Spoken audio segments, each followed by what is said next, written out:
What makes a woman? Who? Not many questions are wrapped in centuries of control and just recently have been resurrected in a courtroom and wielded like a weapon. What makes a woman? In the wake of a UK Supreme Court ruling that reduces womanhood to chromosomes and gatekeeps identity through law, this episode rips into the mask of the binary, the billionaire feminists and the biology myths still haunting public discourse. From J.K. Rowling's war on trans lives to the far right's obsession with purity, this episode, we all together will follow the money, expose the ideology, and celebrate the radical truth. Trans women are not imposters. They are the future of feminism. And spoiler, biology isn't binary, gender isn't fixed, and trans women aren't Fred. They're the front line of the fight for freedom. There's a different way to think about mental health, and it starts with slowing down. Sometimes the longest way around is the shortest way home, and that's exactly why we're taking the Scenic Route. Hi, I'm Jennifer Walter, host of the Scenic Route podcast. Think of me as your sociologist, sister in arms, and rebel with many causes.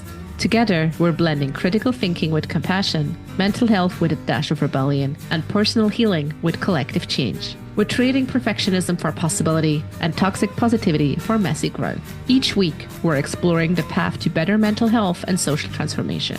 And yes, by the way, pretty crystals are totally optional. You ready to take the Scenic Route? Let's walk this path together. We need to talk about this. And sadly, we still do, but here we go. So the UK Supreme Court last week robbed in the illusion of neutrality, decides that the term woman under the Equality Act means biological sex, not identity, not experience, not the pain of living misrecognized, not the courage of transition, just chromosomes, fixed at birth, XX, XY, no exceptions. The ruling is precise and clinical, but which, granted, are something admirable in legal texts, but its implications are far from it. It sends a signal, one that echoes far beyond legal textbooks and parliamentary chambers. It tells trans women, you do not belong here, not in the legal definition, not in diversity statistics, not in the women's shelters, not in the story at all, really. But law, like gender, is not immutable. It is written by those in power and rewritten by those who dare to challenge it. So I'm not a legal expert, so we're not going to go into detail of this ruling, but we're going to look at in best sociological manner and everything that is behind, because this is crucial. And one part of that is we follow the money, right? The legal campaign behind this ruling wasn't spontaneous. It was funded, well organized, and branded. Behind the curtain, there's a network of think tanks, lobbyists, and anti-trans pressure groups, many with ties to far-right ideology. And this is really something we need to fucking emphasize. And their currency is fear, right? Their strategy is division. They're like, us, them. We want to make women feel safer if there are no men dressed up as women in bathrooms. So they wrap exclusion in the language of feminism and women's rights, supporting women, and call it protection. And then there are people like J.K. Rowling, once a storyteller beloved by many, who is now a figurehead of the gender critical movement and one of the poster turfs.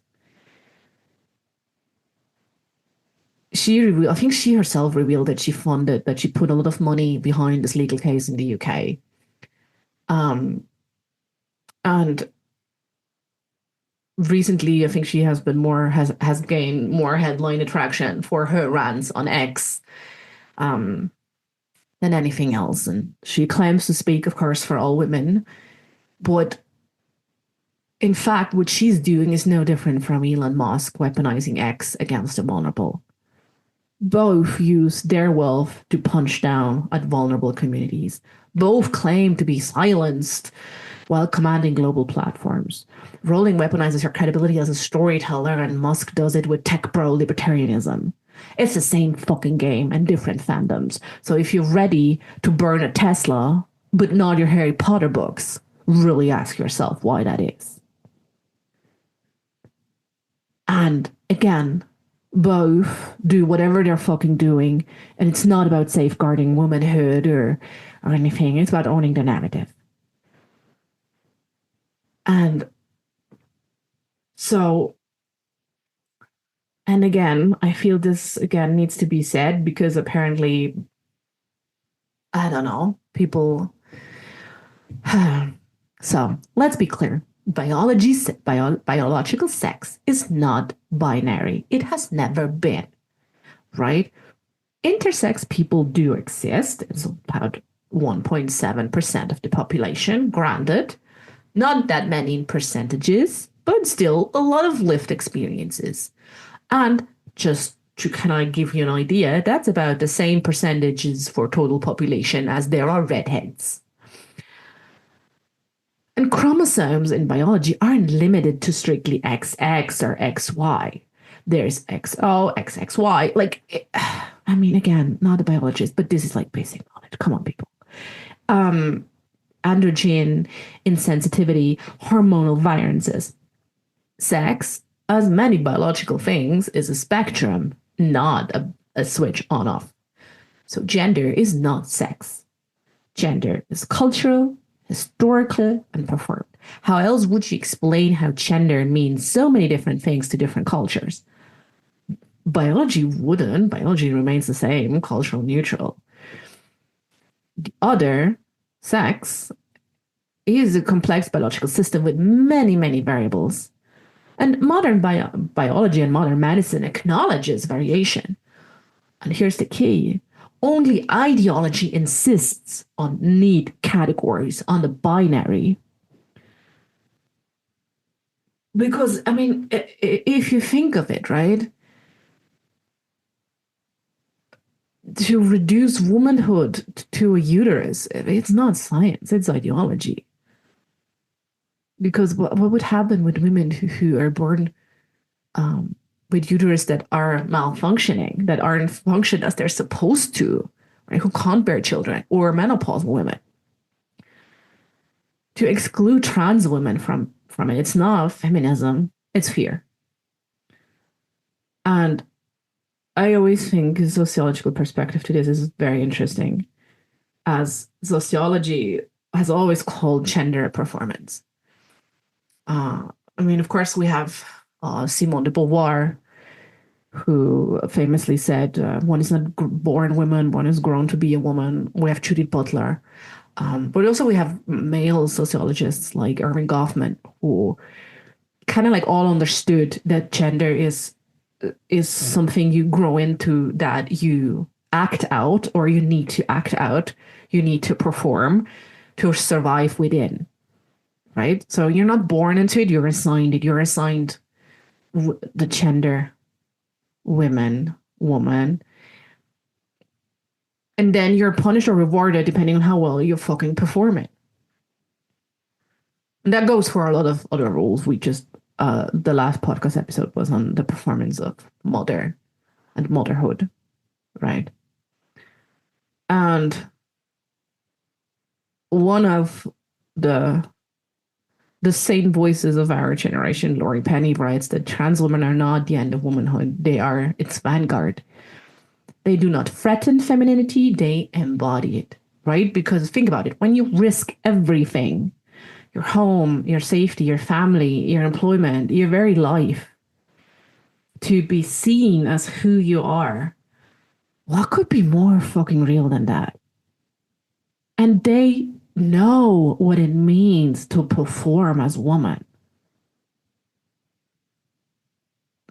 One could argue they even having been met, they have to meet even fucking higher standards. So trans women are women. And this is a fucking hill I'll die on. And of course, Black feminist scholars like Bell Hooks, Patricia Hill Collins shows race and class and are interwoven into this performance, right? Feminism is intersectional. And the Black trans woman's experiences gender quite differently from a white cisgender executive. Yet both move through a world that assigns them value or disposability based on gender scripts. But then, why, oh why does the binary must be defended at all costs? Conservatives have always loved the binary because it's easy, right? It organizes the chaos, the mess. It puts clear lines in the sand. Man, woman, leader, nurture, strong, soft, pure, pure. From this fake clarity is needed to build hierarchies. They legislate power. They justify the unpaid labor of women and the unpaid suffering of anyone who doesn't fit. So the gender binary is not a truth. It's not a revelation. It's a tool. It's a sorting mechanism, a cage disguised as order. It turns bodies into categories and categories into destinies. It says, you belong here, you don't. You stay fucking silent and you don't ask questions. It's the logic of locker rooms, right? The justification of gender violence, the architecture behind wage gaps and dress codes. It's the mechanism behind why fucking razor blades that are blue are cheaper than the pink ones. It sells power to one group and obedience to the other. It upholds a system where inequality can be disguised as biology, as nature, as something that has always been and therefore is right. And to those who feel powerless, especially cis men lost in a world that no longer centers them, bless their poor hearts, the binary offers comfort, right? Certainty. It represents a hierarchy where at least they're not at the bottom.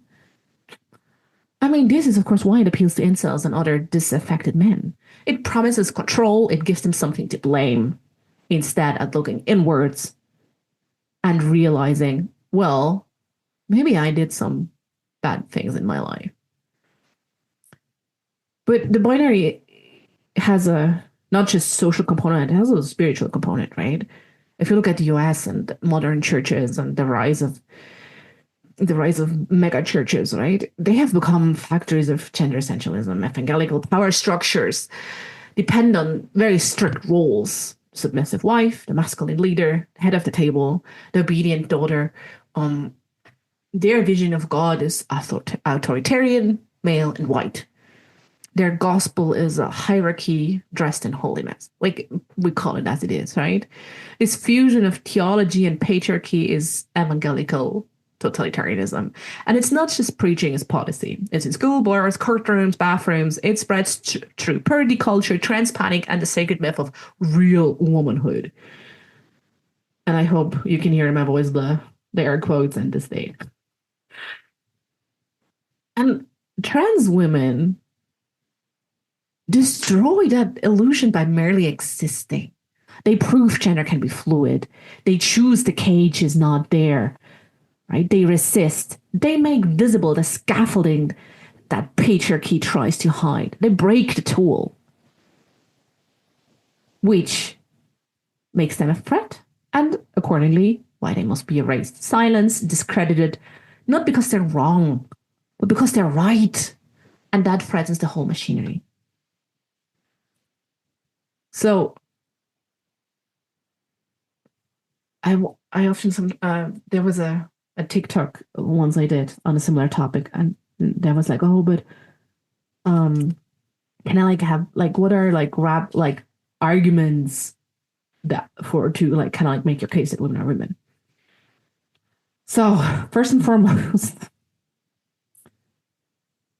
actually like look at if the person you're engaging with, online or offline, but most likely will be online, is there in an argument in good faith. Like, it's really there for like, I mean, why are people having an argument? To kind of like expand your, like, why you should be having an argument to kind of like expand your knowledge and your way of thinking and be like, oh, maybe I've been wrong. Okay, now I'm going to think differently about it.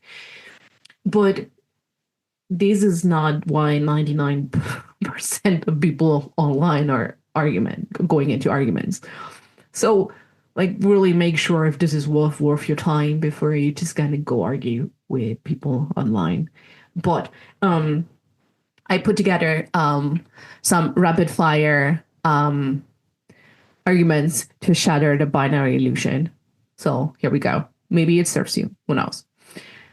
So myth 1, there are only two sexes, XX and XY. Truth, biology doesn't care about neat categories, intersex people exist, chromosomal variations like XO, XXY, and androgen insensitivity prove sex is a spectrum, not a binary. Myth 2, trans women aren't real women because they weren't born with female anatomy.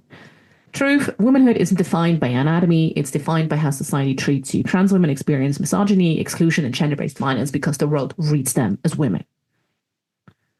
Myth, if you can't give birth, you're not a woman. Truth, many cis women don't give birth or can't give birth. Does that make them any less real? Tying womanhood to reproduction turns bodies into functions, and feminism should know better. Myth 4, gender is a fact of nature. Truth, gender is a cultural system. It shifts across time, place, and politics. The binary is a recent invention, not an ancient truth. Myth 5. Trans women are men trying to invade women's spaces. This is a head scratcher. Trans women flee the violence of masculinity. They risk everything to live as themselves, not to access a bloody fucking bathroom, to be a threat to other women. The real threat to women is patriarchy, not trans existence. Myth number 6, allowing trans women in feminism dilutes the movement.